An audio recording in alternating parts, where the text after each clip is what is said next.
Inakala niya na isa itong blind date hanggang sa bumulong ang babae, narito lang ako para magpasalamat. Tahimik ang kapihan, makintap, at puno nga taong mukhang kagalang-galang. Itinula ni Miguel Reyes ang salaming pinto. Ang tunog ngang tsime sa itaas ay mahina at hindi nakakagambala. Pumasok siya sa loop. Suot ang kanyang mamahaling suit. Ang kanyang silver na relo ay kumikinang sa ilalim ngang ilaw ngang hapon.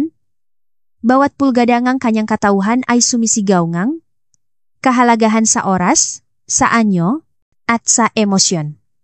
Tiningnan niya ang paligid na may sanay na kawalang interes. Tinext ng kanyang asistan ang pangalan ng lugar. Ipinilit ng kanyang matalik na kaibigan na si Marco. Isang blind date lang, pare. Kailangan mo to. Magpapasalamat ka sa akin. Napairap na lang si Miguel. Pero heto siya. Sumipot dahil ayaw niyang sirain ang isang pangako. Kahit pa ito'y walang kabuluhan. Huminto ang kanyang tingin nang makita niya ang babae. Sa isang sulok na mesa malapit sa bintana ay nakaupo ang isang babae. Bata, mukhang mahinhin. At napakatahimik na parabang galing siya sa ibang mundo. Ang kanyang buhok na kulay ginto ay malambot na umaalon hanggang sa kanyang balikat. Sumasalo sa mga piraso nga ginintuang liwanag. Nakasuot siya ngang isang puting bestida, simple, elegante, at ang kanyang nga kamay ay tahimik na nakapatong sa kanyang kandungan. Namatama ang kanilang nga mata. Naramdaman ni Miguel ang isang kakaibang kabo sa kanyang dibdib. Na parabang may isang bagay na matagal nang natutulo ang sinusubukang gumising. Tumayo ang babae habang papalapit siya. Nakalok ngang isang maliit at magiliw na ngiti. Sa malapitan, naging malinaw ang kanyang makatangian. Mga mata, na kulay asul-abo na may dalang hindi masabi, isang bagay na marupok. Hindi niya inilahat ang kanyang kamay para makipakamay.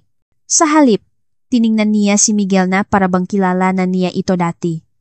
Miguel Reyes, mahina niyang tanong, kahit alam na niya ang sagot. Tumango siya. Oh, at ikaw siguro si... Umiling siya ng bahagya at yumuko. Isang buntong hininga ang kumawala sa kanyang malabi na parabang may kinukuha siyang lakas mula sa kanyang kalooban. Pagkatapos, itinaas niya ang kanyang nga mata upang muling salubungin ang nga mata ni Miguel at lumapit. Bumaba ang kanyang boses na halos pabulong na lang. Malambing, personal, nakakadurok ng puso. Narito lang ako para magpasalamat at magbaalam. Ang nga salitang iyon ay lumapak sa pagitan nila na parang isang bato sa isang tahimik na lawa. Kumurap si Miguel. Bahagyang nakaawang ang kanyang bibig. Hindi niya alam kung ano ang aasahan.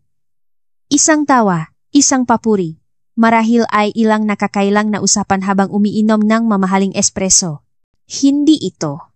Hindi isang paalam bago pa man magsimula ang simula. Pinag-aralan niya ang mukhang babae. Ngunit wala itong ibinigay sa kanya kundi ang isang payapa at mapait na ngiti. Ang kanyang makamay ay nanatiling makasalikop sa kanyang baywang. Mukha siyang kalmado, ngunit ang kanyang nga mata, ang nga maputla at pagod niyang mata, ay nagsasabi. Sa kanya na inensayo niya ang sandaling ito ng higit sa isang beses. Sandali, sabi niya dalang bigla ang reaksyon. Makakilala ba tayo? Hindi siya sumagot. Sa halip, marahan siyang kumumpas patungo sa silya sa tapat niya. Puwede ka bang umupo kahit isang minuto lang? Pangako, hindi kita magtatagal. Nakatubili siya. Sinasabing kanyang lohika na umalis na. Kung ano man ito, hindi ito ang pinuntahan niya. Ngunit may isang bagay na mas malalim, isang bagay na hindi niya nakasanayan, ang pumigil sa kanya. Dahan-dahang tumango si Miguel, hinila ang silya, at umupo sa tapat ng babaeng may ginintuang buhok at may paalam sa kanyang boses. At sa sandaling ginawa niya iyon, may isang bagay na hindi pa niya mapangalanan ang nagsimulang magbago. Hindi naniniwala si Miguel Reyes sa nakaraan. Para sa kanya, ang nakaraan ay isang nakakandadong silid na binibisita lamang kung kinakailangan at hindi nagtatagal. Itinayo niya ang kanyang buhay na parang isang kuta, matatag, pasulong, at eksakto. Sa edad na 34, siya ang pinakabatang marketing CEO sa nangungunang kumpanya sa lungsod. Kilala sa kanyang walang awang kahusayan at isang reputasyon na napakalinis na halos bao na. Hinahanggaan siyang mga tao. May kaunting takot sila sa kanya. Ngunit walang sinuman ang tunay na nakakakilala sa kanya. Hindi naman niya ito iniinda. Lumaki siya sa isang bahay ampunan. Palipat-lipat na mga tahanan, paaralan, at mga inaasahan na hindi niya kailanman napantayan. Ang tanging postayan niya sa kanyang buhay ay ang libro at ang tahimik na paktakas na ibinibigay nito sa kanya. Sa kanyang huling taon sa kolehiyo, sa pagitan nga internship at mga klase sa gabi. Sumali siya sa isang volunteer program para magbasa sa mga bata sa isang lokal na ampunan. Hindi dahil sa hilig, kundi para lamang punan ang nga oras at maglagay ngang tek sa isang kahon. Sa kabilang panig ngang mesa, maingat siyang pinagmamasdan ni Isabel Santos. Kumakabok ang kanyang puso sa kanyang mga tadyang, ngunit sa labas ay kalmado siya. Ilang linggo niyang inensayo ang sandaling ito. Buwan, kung magiging tapat siya. Una niyang nakita muli si Miguel sa isang artikulo sa pahayagan tungkol sa mga umusbong na CEO. Ang kanyang pangalan ay nagpukaw ang isang bagay na malalim sa kanyang alaala, isang bagay na inakala niyang imahinasyon lamang hanggang sa makita niya ang larawan. Parehong panga, parehong mga matang hindi mabasa, parehong lalaki na minsan ay nagbasa nga kwentong bibit sa isang nakalimutang batang babay sa ilalim, ngang kumikislap na ilaw ngang aklatan. Ang paghahanap sa kanya ay mas madali kaysa sa inaasahan niya. Isang kaibigan mula sa ampunan na nagtatrabaho pa rin sa social services ang tahimik na gumawa ng paraan, ilang email, isang kinansalang pulong, isang nareskedulo na kape, lahat ay maingat na idinisenyo para humantong sa sandaling ito. Hindi siya naparito para humingi ng tulong, ni para makipag-ugnayan muli. Naparito siya para magpasalamat. Dahil nang sabihin sa kanya ng doktor na kumakalat na ang kanser ng ang hinaharap ay nagsimulang dumulas sa kanyang daliri na parang buhangin, may napagtanto siyang nakakatakot. Nabuhay siya ng isang buong buhay na hindi man lang talaga naalala maliban sa kanya. Ang isang oras na iyon kada linggo ay mas mahalaga kaysa sa inaakala niya. Pinanghawakan niya iyon na parang isang salbabida. Hindi dahil sa may sinabi siyang pambihira, kundi dahil patuloy siyang bumabalik, dahil tinupat niya ang kanyang salita. At kapag lumaki ka na laging naghihintay sa mga taong alis, ang isang taong nananatili, kahit sandali, ay nagiging hindi malilimutan. Walang pamilya si Isabel.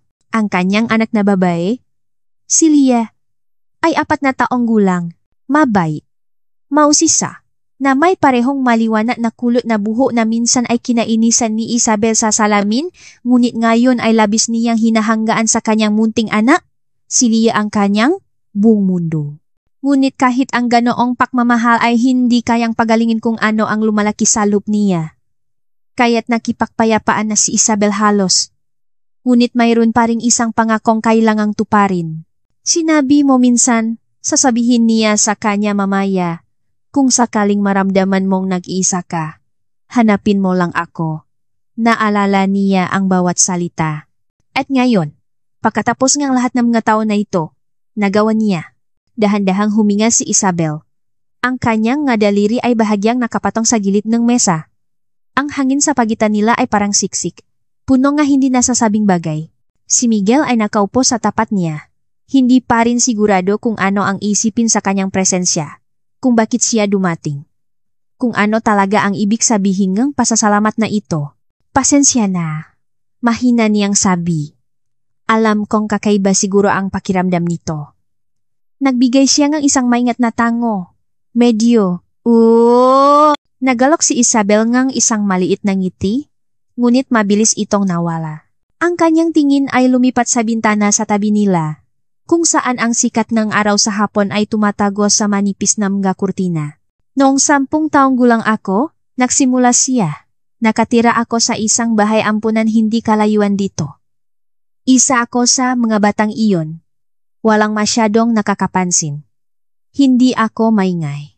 Hindi ako mahirap pakisamahan. Naglalaho lang ako sa paligid. Isang tahimik na batang babae na may library card at walang naghihintay sa kanya. Hindi nagsalita si Miguel. Pinanot lamang niya ito. Ang kanyang nga daliri ay isang beses na tumapik sa gilid ng kanyang tasang kape. Tuwing Miyerkules, may isang estudyante sa kolehiyo na dumarating para magbasa sa amin. Karamihan sa mga bata ay walang pakialam. Ang ilan ay pinaktatawanan siya. Pero ako, huminto siya, ngumingiti sa sarili. Hinihintay ko ang Miyerkules dahil sa loop ngang isang oras, may isang taong nagbabasa para lang sa akin. Bahagyang nanginginig ang kanyang boses. Ikaw yon, Miguel? Tiningnan siya ni Miguel. Kumunot ang kanyang no. Bahagyang hinilas siya ng alaala, tulad ng isang litrato sa ilalim ngang sobrang liwanag. Isang batang babae na may blonde na buhok sa sulok. Ang tahimik na hindi kailanman humingi ng anuman. Hindi niya naalala ang pangalan nito. Ngunit ang nga mata nito, nakilala niya ang nga matang iyon ngayon. Nagpatuloy si Isabel. Ang kanyang tono ay matatak, ngunit malambing. Hindi mo ako kilala. Hindi talaga. Pero sumisipot ka bawat linggo, at nagbabasa ka nga kwentong bibit na parabang mahalaga ang mga ito, na parabang mahalaga ako. Tinupat mo ang iyong salita kahit na walang sinuman sa buhay ko ang gumawa nun.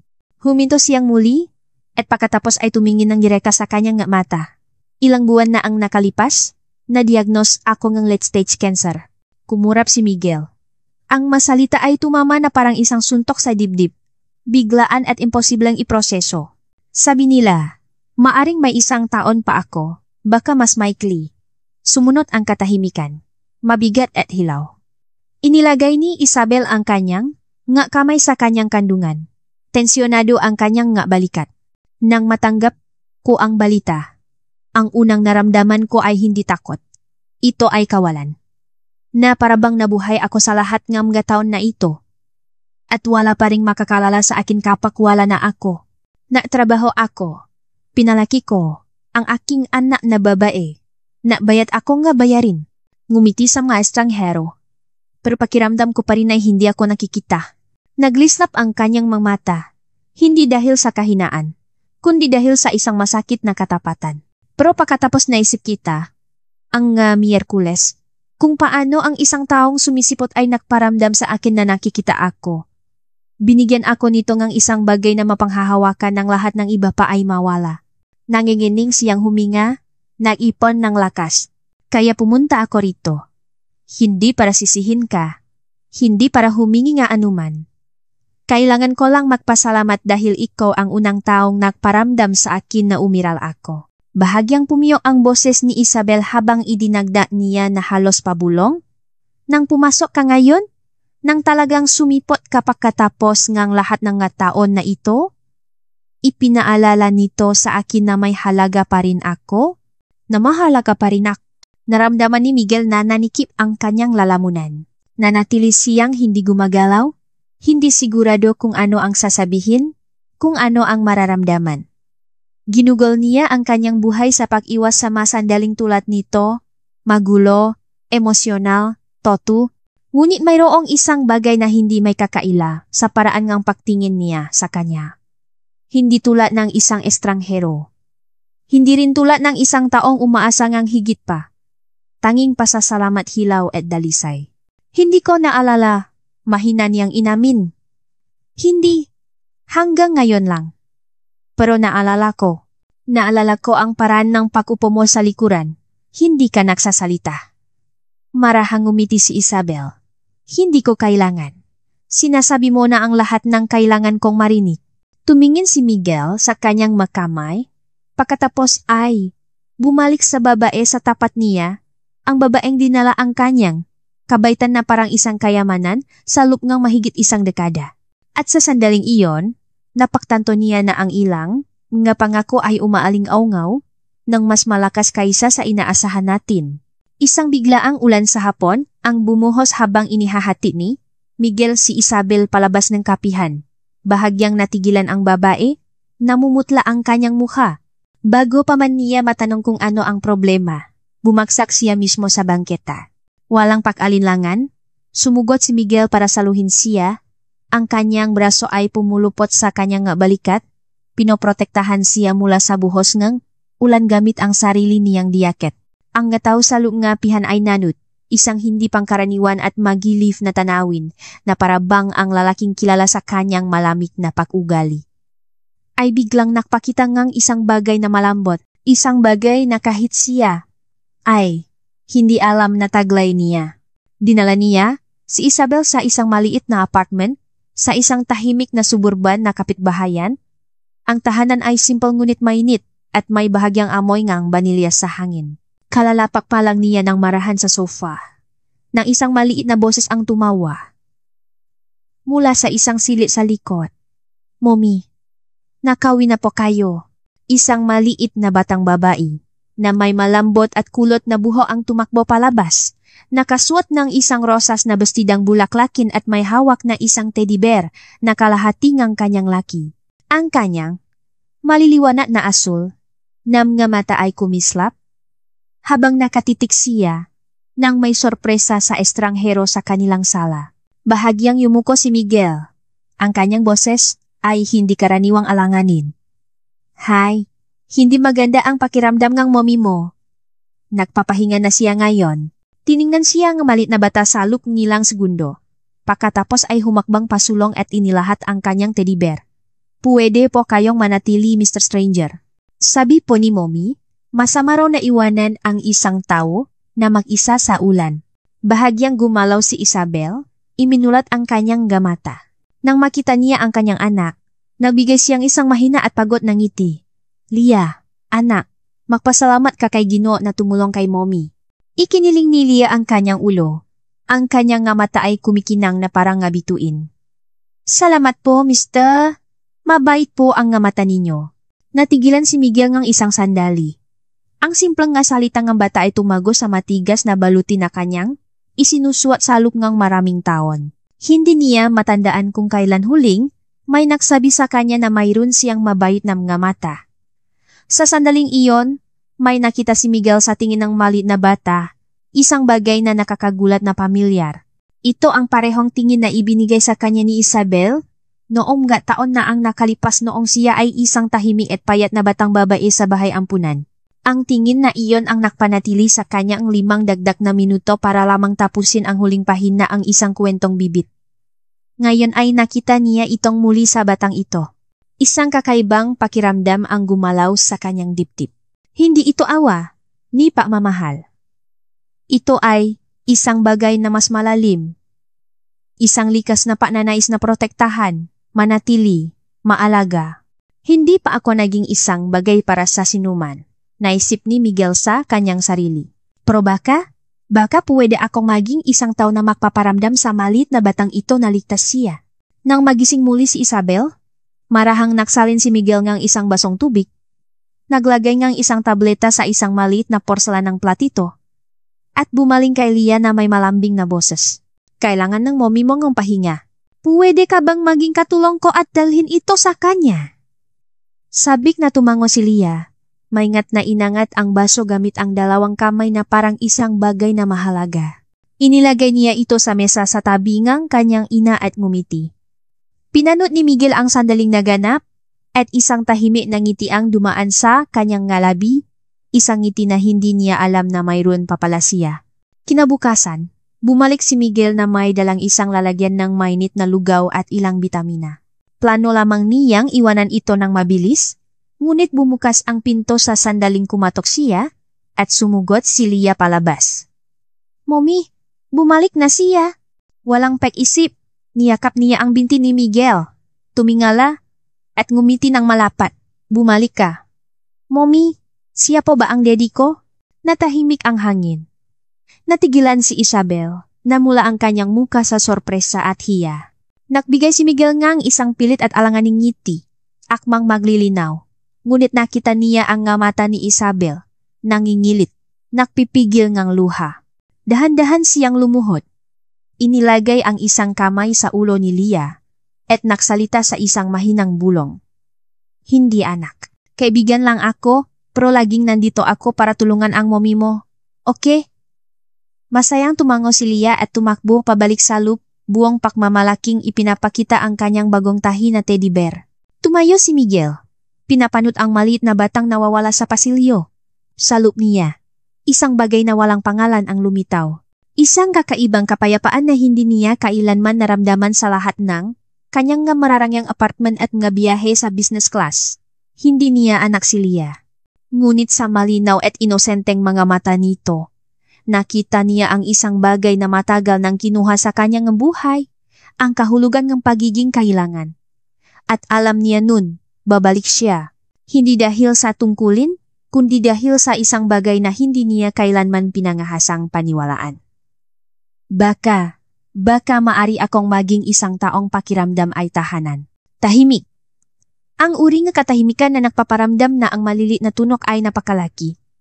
Bawat tiktak ng orasan sa dingding, bawat malayong busina mula sa kalye sa ibaba. Nakaupo si Isabel sa sopa, isang kumot ang nakabalot sa kanyang nga balikat. Huminto ang ulan kaninang umaga.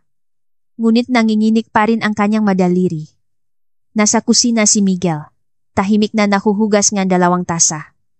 Nanatili siya ng mas matagal kaysa sa inaasahan. Muli, walang masyadong nagsasalita sa kanila mula nang dumating siya, ngunit ang katahimikan sa pagitan nila ay nakbago mula sa pagiging hindi pamilyar tungo sa isang bagay na halos mapagpasensya.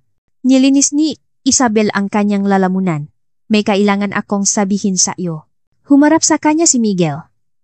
Tumango siya ng isang beses. Inilapak ang tasa ng walang tunok. Hindi siya tumingin sa kanya ng magsalita. May kanser ako, stage 4. Nasa obaryo ko, pero kumakalat na. Ang nga salita ay nakabitin sa hangin na parang usok. Sinubukan ko ang gamutan. Chemo, nga natural na terapi. Nga dasal. Sabi nila, baka may ilang buwan pa ako. Marahil 1 taon, pro. Pumiyok ang kanyang boses. Tumigil na ako sa pagbibilang. Hindi gumalaw si Miguel. Hindi man lang siya kumurap, ngunit nanigas ang kanyang panga. Nakpatuloy si Isabel. Mas tahimik ngayon. Nakayos na ako ng mabagay-bagay. Isang testamento. Isang sulat para kay Leah. Nababasahin niya kapag mas matanda na siya. At nga papeles para ilipat siya sa isang foster care center kapag dumating na ang oras. Walang pamilya? Tanong ni Miguel, mababa ang boses. Umiling si Isabel. Wala nakukuha sa kanya o gugustuhin siya. Walang awa sa sarili sa kanyang boses, tanging pagtanggap na lamang. Hindi ako lumapit sa iyo para humingi ng anuman. Mabilis niyang idinakdak. Pumunta ako dahil bago ako umalis. Gusto kong gawin ang isang bagay na nakparamdam sa akin na nakikita ako. Ang magpasalamat sa nag-isang tao na nakparamdam sa akin na mahalaga ako. Sapat na yon. Ngunit habang sinasabi niya ito, pumiyok ang kanyang boses. At sa unang pagkakataon mula nang muli silang makita, nakita ito ni Miguel, ang malalim at hilaw na takot sa likod ng kanyang lakas. Natatakot ako, inamin niya, halos hindi marinig. Hindi sa pagkamatay, kundi sa paglalaho, sa pagiging malilimutan, at sa paglaki ni Leah na iniisip na hindi siya karapat-dapat na panatilihan. Lumapit si Miguel, ngunit walang sinabi. Tumingin sa kanya si Isabel, naknininging ang nga mata. Hindi mo kailangang magsabi ng anuman. Kailangan ko lang na may isang taong makaalam. Ngunit hindi hinayaan ni Miguel na mawala ang sandali. Nang gabing iyon, nanatili siya hanggang sa makatulog si Leah, nakakulot sa alpombra sa tabi ng upuan ng kanyang ina. Pinanot din niyang makatulog si Isabel. Mababao ang kanyang pahinga. Ang kanyang madaliri ay marahang nakapulupot pa rin sa kanyang anak. Matagal siyang nakaupo sa tahimik na kadiliman ng apartment. At pagkatapos ay gumawa siyang desisyon. Nang hindi sinasabi sa kanya, nakipag-ugnayan siya sa isang kontak na nakilala niya sa isang nakaraang kampanya sa Switzerland, isang nangungunang onkologist na kilala sa mga advanced na agresibong opsyon sa paggamot. Ipinadala niya ang buong medical na file ni Isabel, mga resulta ng laboratorio, at mga scan. Napuya siya sa pag-aral ng mga patakaran sa ospital, mga butas sa insurance, mga resulta ng paggamot.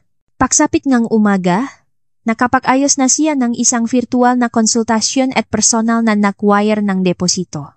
Kinagabihan, Bumalik si Miguel. Mukhang mas maayos si Isabel. Hindi gaanong, ngunit sapat na. May kulay ang kanyang balat. May matanong ang kanyang mga mata. Umupo siya sa tabi niya. Hindi nagsasalita ng sandali. Pagkatapos, bumaling sa kanya. Mahina niyang tinanong, "Gusto mo bang mabuhay?" Kumurap siya. Nagulat sa prangkang tanong. Hindi umiwas ng tingin si Miguel. Hindi ako nagtatanong dahil kailangan kong lumaban ka. Nagtatanong ako dahil walang sinuman ang dapat maghanda para sa kamatayan ng walang unang nagtatanong sa kanila kung gusto nilang manatili. Nanginig ang ngalabi ni Isabel at pagkatapos ay mga luha. Hindi ang uri ng sira at desperadong luha, kundi ang uri na nakmumula sa pagiging nakikita. Sa pagbibigay ng pahintulot na umasa. Iyon ang unang pagkakataon. Bulong niya bahagyang nasamit na may nagtanong sa akin niyan. Hindi sumagot si Miguel. Hindi niya kailangan. Nagsimula na siyang ibigay sa kanya ang sagot. Ang nga sumunod na buwan ay isang malabong paglalakbay ng mga paliparan, mga pasilyo nga ospital, at mahahabang gabi kung saan mas mabigat ang katahimikan kaysa sa mga salita. Hindi kailanman inakala ni Miguel na dadalhin siya nganyang buhay dito. Natutulak ngang isang wheelchair sa isang cancer ward sa Lyon, France, nasasalita ngang sirang princess sa mga nurse, at natututong makluto ngang sabang nga manok na hindi makakasama sa tiyan ni Isabel. Akala niya ay tumutulong lang siya. Sinabi niya iyon sa sarili niya sa simula, ngunit sa pagitan ng pagtutupingang, kanyang nga banda na pagkatapos ng kemo at pagsusuklay ngang buho ni Lia sa malilit na tirintas bago pumasok sa paralan, may nagbago. Nagsimula siyang maging bahagi.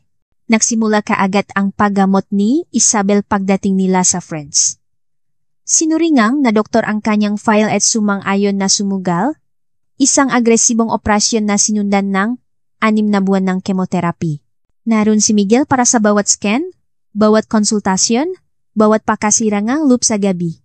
Naalala niya ang isang partikular na gabi, si Isabel ay nakakulot sa kamangang ospital, nanginginig sa kabilangang nga patong-patong na kumot, ang kanyang balat ay maputla, nga labi ay tuyo, nga mata ay madilim.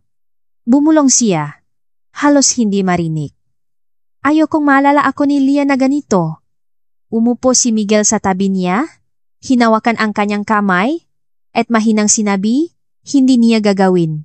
Alalahanin kanya bilang ang pinakamatapang na taong nakilala niya. At seryoso siya rito. Sa bahay, siya na ang gumawang lahat. Pakain, gamot, labada, pahatid sa paaralan, oras ng kwento, pamimili ng grocery, pak-ischedule ng mga appointment, pak-upo kasama si Isabel kapag hindi siya makatulog dahil sa sakit, naging maliit na anino niya si Lia. Laging malapit, laging nanonood, hindi siya kailanman umiya. Ngunit minsan ay tahimik siyang uupo sa tabi ni Isabel. Hawa ang kamay ng kanyang ina, na parabang ang kanyang maliit na presensya lamang ay kayang pigilan ang sakit, at napakarami niyang ginuhit na larawan. Mga crayon portrait na nakadikit sa ref. Si Miguel, si Isabel, at siya. Isang bahay na may pulang pinto at malaking bintana. Isang bakuran na may mga bulaklak at puno. Sa itaas ng bawat larawan ay sinulat niya sa hindi pantay na mga letra, ang aking pamilya. Dati ay napapangiwi si Miguel kapag nakikita niya ang nga salitang iyon. Sa simula, parang nakukunwari lang, ngunit kalaunan ay hindi na. Naging totoo na. Ilang gabi, pagkatapos matulog ni Lia, upo si Miguel sa sopa kasama si Isabel na nakabalot sa isang malambot na kumot sa tabi niya. Ang kanyang ulo ay nakasandal sa kanyang dibdib. Ang kanyang pahinga ay mabagal. Hindi sila masyadong nag-usap. Hindi nila kailangan. Titingnan niya siya. Ang babaeng ito na minsan ay isang marupok na alaala mula sa isang araw ng pakboboluntaryo at mapagtatanto kung gaano niya kagustong mabuhay ito. Hindi niya alam kung kailan siya umibig. Marahil ay sa sandaling sinubukan ni Isabel na ngumiti sa kabilang pagduduwal para lang mapasalamat sa kanya para sa sopas. Marahil ay nung inabot niya ang kanyang kamay sa panahon ng isang scan Marahil ay nung tinawa siya ni Lia sa gitna ng gabi at niyakap niya ito hanggang sa makatulog muli. O baka hindi ito isang sandali. Baka ang pag-ibig ay tahimik na hinabi ang sarili nito sa lahat ng ito, sinulit sa sinulit, hanggang sa hindi na niya masabi kung saan nagtatapos ang pag-alaga at nagsisimula ang isang bagay na mas malalim. Pagkatapos ay dumating ang araw na nagbago ang lahat. Nakaupo si Isabel sa kamangang ospital, payat ngunit nakniningning sa lakas ng isang taong naktiis ng impyerno at nakabalik. Nakatayo si Miguel sa tabi niya. Si Lia ay nakakandong. Sa kanyang mabraso kasama ang kanyang teddy bear, pumasok ang doktor na may ngiti at isang folder. Malinis ang iyong scan, sabi niya. Ang tumor ay ganap na lumiit. Walang masenyales ng aktibong cancer. Tinitigan siya ni Isabel. Nakaawang ang mga labi. Halos manghina ang ngatuhot ni Miguel. Bumaling siya sa kanya. Nangingilit na ang maluha. Miguel, narinig mo ba yon? Hindi siya makapagsalita. Hindi makapag-isip. Marahan niyang ibinaba si Lia, humakbang pasulong, at niyakap si Isabel. Wala siyang pakialam kung sino ang nakakita. Wala siyang pakialam kung pumiyok ang kanyang boses o kung nabasa ang kanyang galuha ang buhok nito. Niyakap lamang niya ito. At sa sandaling iyon, si Miguel Reyes, dating CEO, taong may lohika, ulilang lalaki na hindi kailanman nagtiwala sa emosyon, ay umiyak, hindi dahil sa pagkawala, kundi dahil sa buhay. Dahil sa unang pagkakataon, nakakita siya nga hinaharap.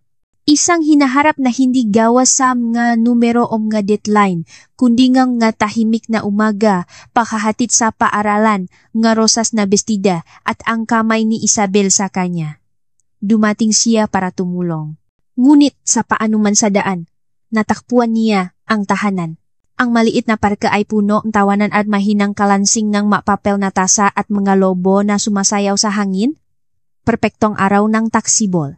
Ang sikat ng araw ay tumatagos sa mga puno, nakakalat ng ginto sa mga kumot na piknik at mga puting natitiklop na upuan. Nga rosas at puting streamer ang kumakaway sa itas ng isang mahabang mesa na may linya ng maparty favor. Sa gitna ay nakatayo ang isang tatlong palapak na birthday. Cake na pinalamutian ng mabulaklak na asukal at isang maliit na figurangang. Isang batang babae na may blonde na buhok sa isang rosas na bestida. Si Lia ay nag-4 na taong gulang noong nakaraang taon. Ngayon ay 5 na siya at ang kanyang mundo ay eksakto tulad ng pinangarap niya. Tumatakbo siya ng paikot-ikot kasama ang 2 pang bata mula sa kapitbahayan. Ang kanyang rosas na bestidang bulaklakin ay umikot habang tumatawa siya, may ising sa kanyang baba at kislap sa kanyang buhok. Nakatayo, si Isabel ilang, talampakan ang layo. Nakikipag-usap sa isang kapitbahay. Nakasuot siya ngang isang maluwak na puting bestida. Ang kanyang buhok ay malambot sa hangin, may kulay na muli sa kanyang pisngi. Isang liwanag sa kanyang ngiti na wala rin 1 taon na ang nakalipas. Bagay sa kanya ang kalusugan. Ganon din ang pag-asa. Pinapanot silang 2 ni Miguel mula sa malayo, isang kamay sa kanyang bulsa. Ang isa ay may hawak na isang bagay na maliit at tahimik. Pinlano niya ang bawat detalye, hanggang sa pinglemonade sa mga garapon, ang malambing na jazz na tumutuktok sa Bluetooth speaker, at ang maliit na puting bangko na inilagay sa ilalim mismo ngang puno ngang nara. Oras na. Isabel. Mahina niyang tawag. Lumingon siya. Ang paraan ng pagtingin niya sa kanya ngayon ay iba na sa unang pagkakataon na muli silang nakita. Walang takot, walang lungkot, tanging init. Naglakat siya patungo sa kanya at huminto nang makita siya ni Lia. Mr. Miguel! Sigaw niya. Tumatakbo papalapit. Ngumiti siya at yumuko. Binuhat siya sa kanyang braso. Nagsasaya ka ba, birthday girl? Sobra po, ngiti niya. Pagkatapos ay bumulong siya. Itinatakip ang kanyang kamay sa kanyang tainga. Mukha pong prinsesa si Mommy ngayon. Tumawa siya. Marahan niya itong ibinaba at bumaling kay Isabel. Nakaroon ng isang sandaling pahinto at pagkatapos ay dahan-dahan siyang lumuhod. Kumalat ang mabulungan sa makalapit na bisita. Natigilan si Isabel. Kinuha ni Miguel ang isang maliit na kahon ng pelus mula sa kanyang bulsa at binuksan ito. Ang diamante sa loop ay hindi napakalaki. Ngunit kumikinang ito na parang may dala itong 1,000 tahimik na pangako. Tumingin siya sa kanya. Hindi nagbabago ang tingin. Alam kong hindi ka pumasok sa buhay ko para umibig, nagsimula siya. Pumunta ka para mapaalam at pumunta ako sa kapihan na iyon na iniisip na ginagawan ko ng pabor ang isang tao sa pagsipot. Huminto siya. Tahimik ang kanyang boses. Pero binago ng araw na iyon ang lahat. Binago mo ang lahat. Ikaw at si Leah ang nagturo sa akin kung ano ang ibig sabihin ng manatili. Maramdaman, maging kabilang. Napuno ngang luha ang mata ni Isabel. Mas lalong lumambot ang boses ni Miguel. Hindi ko kailangan ng perpekto. Hindi ko kailangan ng pangakong hindi mo kayang gawin. Kailangan ko lang nito ang gumising at malaman na sinusubukan pa rin natin ng makasama. Nahihiya siyang ngumiti. Kaya? Tinatanong kita ngayon. Bahagya siyang lumingon, sumulyap kay Leah, na nakpipigil ngang hininga sa tabi nila. Mananatili ka ba? Hindi lang para sa araw na ito, kundi para sa bawat araw pagkatapos? Itinakip ni Isabel ang kanyang kamay sa kanyang bibig. Sumigaw si Leah. Itinaas ang kanyang mga kamay sa hangin. Opo, Mommy, para maging pamilya. Na tayo. Naktawanan at nakpalakpakan ang mga tao. Isang simoy ng hangin ang naktaas sa buhok ni Isabel, habang humahakbang siya pasulong. Tiningnan niya si Miguel. Puno ang kanyang puso. Pagkatapos ay tumango siya, bumubulong. Oh! Tumayo si Miguel. Isinuot ang singsing sa kanyang daliri. Tumakbo si Leah sa kanilang mabinti. Niyakap silang dalawa ng mahigpit. At habang napapalibutan silang ng tawanan at palakpakan, ang tatlo sa kanila ay nakatayo sa ilalim ng puno ng nara. Sa wakas ay tunay at ganap na magkakasama. Ang tanawin ng lungsod ay unti-unting nawala sa salamin habang nagmamaneho sila papunta sa probinsya. Isang palikolikong kalsada na may linya ng maligaw na bulaklak at banayat, na mga burol kung saan tila mas mabagal ang takbo ng oras. Ang busina at mga toreng salamin nga, lungsot ay nasa likuran na nila ngayon, pinalitan ng mga tahimik na bukirin, mga bakot na kahoy, at paminsan-minsang usa na humihinto upang panurin ang kanilang sasakyan na dumadaan. Hindi lamang ito pakbabago ngang tanawin. Ito ay isang pekriset. Hindi na naksusuot si Miguel Reyes ng mamahaling suit. Ang lalaking minsang tinukoy ng makintap na sapatos at mga power meeting ay dahan-dahang naglaho. Ipinakpalit niya ang ito sa mga nakatuping manggas, malumanang bota at isang lambot sa kanyang ekspresyon na hindi makikilala ng sinuman mula sa kanyang araw sa boardroom. Ang kanyang buhok, na dati maayos na nakaayos, ay ginugulo na ngayon ng hangin tuwing umaga na lalabas siya para diligan ang mahalaman sa kanilang branda. Bumaba siya sa kanyang posisyon bilang CEO 6 na buwan na ang nakalipas. Walang press release, walang dramatikong pamamaalam. Isang tahimik na desisyon na ginawa habang nakakape sa lamesa sa kusina. Hawak ang kamay ni Isabel. Nakikinig sa tawa ni Leah sa likuran. Ito ay isang desisyon hindi ngang sakripisyo, kundi ngang kalinawan. Pinipili niya ang presensya kaysa sa kapangyarihan, kapayapaan kaysa sa prestihiyo. Lumipat sila sa isang mali na bayan na nasa pagitan na, dalawang ilog, kung saan ang makapitbahay ay kumaaway pa rin mula sa kanilang mabranda at alam na ang iyong pangalan sa pangalawang pagkikita. Ang panaderya sa kanto ay nakpadala ng sariwang tinapay nang dumating sila.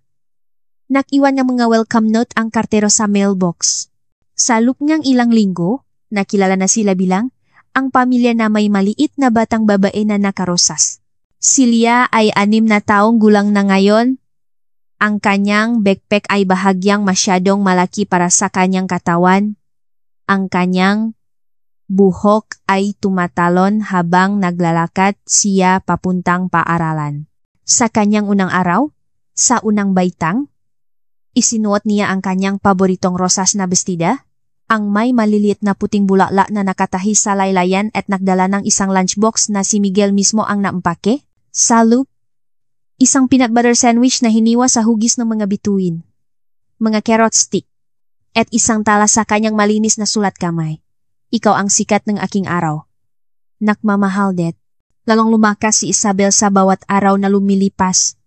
Nagbalik ang kulay sa kanyang nga pisngi. Nagbalik ang kanyang tawa. At ang kanyang nga kamay ay hindi na malamig mula sa kemo, kundi mainit na sa buhay. Tinanggap niya ang alok na maging punong librarian sa lumang aklatan ng bayan. Sa ilalim ngang kanyang pangangalaga, muli itong namulaklak. Dumating ang nga bata para sa story time.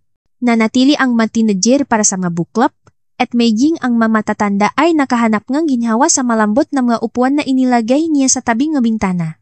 At si Miguel, nagbukas siya ngang isang tindahan ng libro.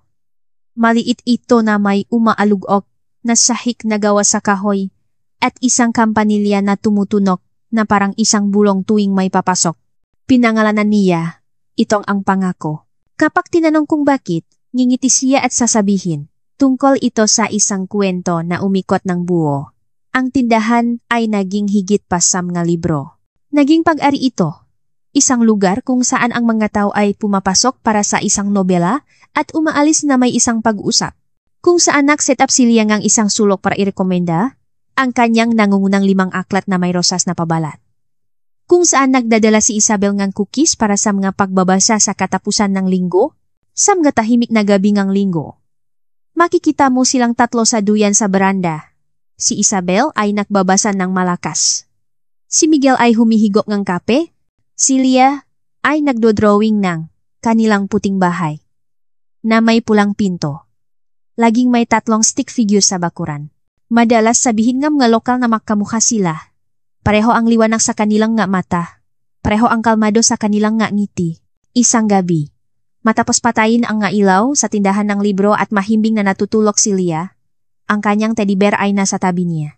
Si Miguel at Isabel ay nakaupo sa likod bahay. Ang mga alitap-tap ay kumikislap sa matataas na damo. Sumandal sa kanya si Isabel. Ang kanyang ulo ay marahang nakapatong sa kanyang balikat. Naisip mo pa ba ang araw na iyon sa kapihan? Mahina niyang tanong. Ngumiti si Miguel, malayo ang tingin. Araw-araw. Lumingon siya sa kanya. Ang boses ay halos isang hininga. Ang araw na binalak kong magpaalam ay naging araw na natakpuan ko ang isang pamilya. Hindi niya kailangang sumagot. Hinawakan lamang niya ang kanyang kamay ng mas mahigpit. At iyon ay sapat ng pangako.